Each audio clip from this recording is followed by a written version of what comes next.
जय बाळूमामा. नमस्कार भक्तांनो, आज आपण पाहणार आहोत एक अशी कथा जी ऐकल्यावर सर्व संकटे अडचणी दूर होतील. एकदा काय झालं, बाळूमामांची बकरी उन्हाळ्याच्या वेळेस हमीदवाड्यामध्ये गेली. हमीदवाडा हे विस्तीर्ण शहर होते. ते मेतकेच्या दक्षिण तीरावर होते. खूप चारा टंचाई जाणवल्यानंतर बाळूमामा आपल्या कळपासमेत तिथे गेले होते. तिथे बाभळीची मोठी मोठी झाडे होती. बाभळीचा कोवळा पाला तोडणे आणि बकऱ्यांना शेंडा खुडून चारणे यालाच बेनणे म्हणतात. म्हणजे बेनणे असं त्यांच्या भाषेत म्हणतात. माळराणी उन्हातान्हातून बकऱ्याची राखण करायची आणि बिनदागाच्या जनावराच्या मागं वर्षाकाठी 12 मास थंडी, ऊन, वारा, पाऊस झेलून उघड्यावर संसार मांडून रानराळ भटकायचं. ना सुट्टी ना कधी विश्रांती. गावोगावी नम्रता धरून जी जी ऐसे करून म्हणजे म्हणून शेतकऱ्याची मर्जी राखून वावरावं लागत असत. असं मेंढपाळांना असं वावरावं लागत असत.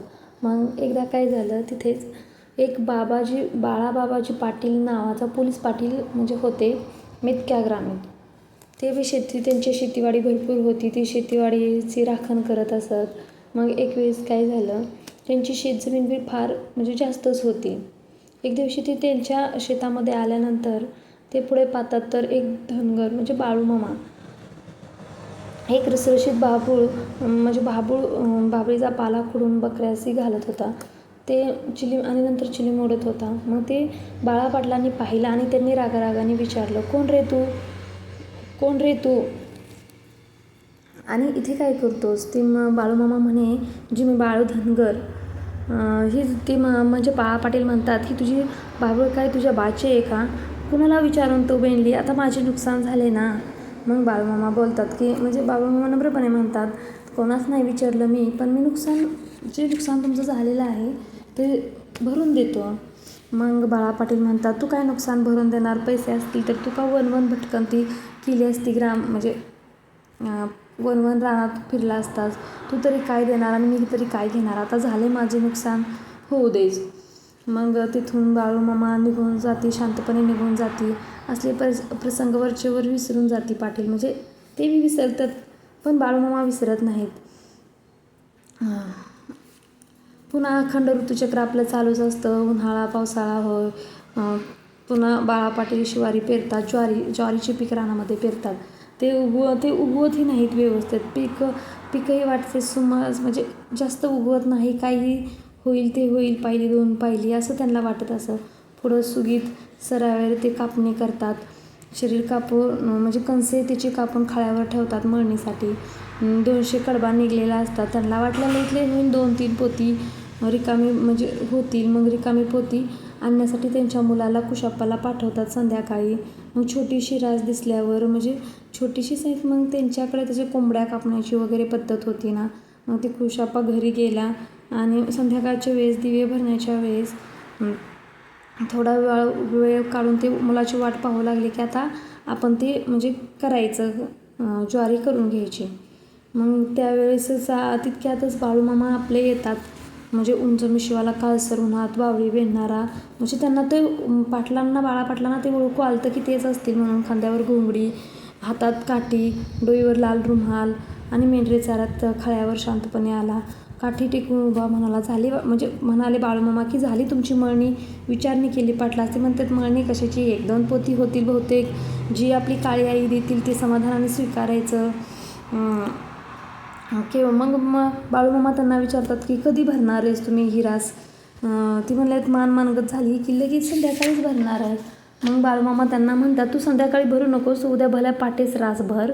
मग पाटील म्हणतात, का रे बाबा, का मग मी आता नाही सकाळी भरवतो? बाळूमामा म्हणतात, तू जेवढं सांगितलं मी तेवढंच ऐक. मग पाटील म्हणतात, बरं बाबा तुझंच ऐकतो. आणि उद्याच्याला सकाळी ते रास भरण्यासाठी करतात.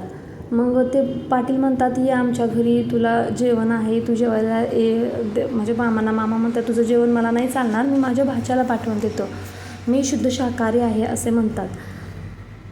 मग धनगर त्यांना असं आत्मविश्वासपूर्ण म्हणतात, शांत चित्त समाधान सल्ला देतात. म्हणून पाटील म्हणले, ऐकून बघूया. एखाद्याने सांगितल्यावर ते आपण ऐकावं असं त्यांना वाटलं आणि त्यांनी ऐकून बघितलं.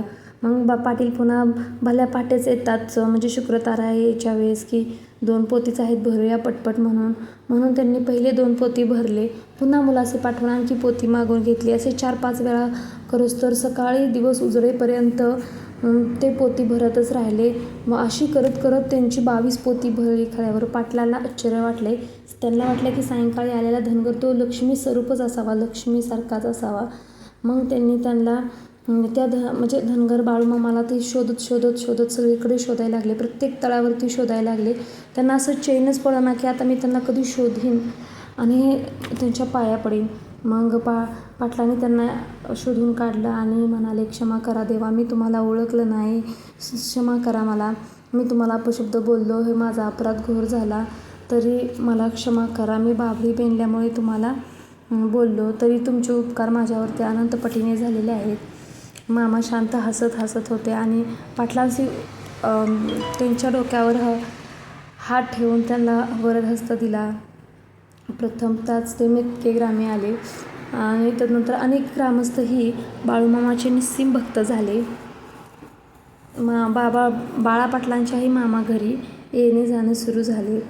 अशी ही कथा आहे बाळूमामाची. जर तुम्हाला अशाच नवनवीन कथा ऐकायच्या असतील तर माझ्या चॅनलला लाईक करा, शेअर करा आणि सबस्क्राईब करा. जय बाळूमामा.